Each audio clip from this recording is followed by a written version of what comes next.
10 জনে নিউক্যাসলের বিপক্ষে 2 গোলে এগিয়ে থেকে যখন লিভারপুলের জয় প্রায় নিশ্চিত, তখনই ম্যাচে নাটকীয় মোড়।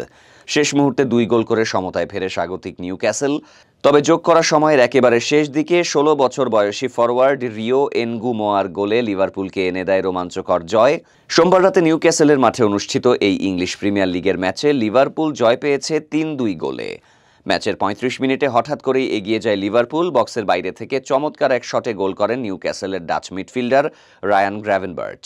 এর কিছুক্ষণ পরই বড় ধাক্কা খায় স্বাগতিকরা। উইঙ্গার অ্যান্থনি গর্ডন লাল কার্ড দেখে মাঠ ছাড়লে 10 জনের দলে পরিণত হয় নিউক্যাসল।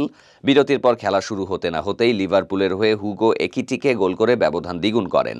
তখন মনে হচ্ছিল লাল কার্ডের কারণে নিউক্যাসলের আর ফিরে আসার কোনো সম্ভাবনা নেই। কিন্তু হাল ছাড়েনি স্বাগতিকরা।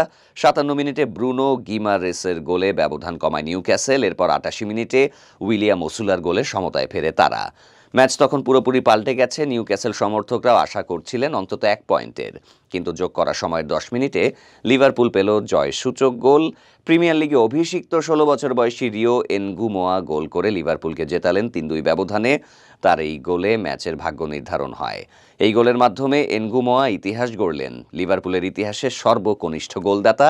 প্রিমিয়ার লিগে 16 বছর বয়সে জয়সূচক গোল করা দ্বিতীয় ফুটবলার তিনি।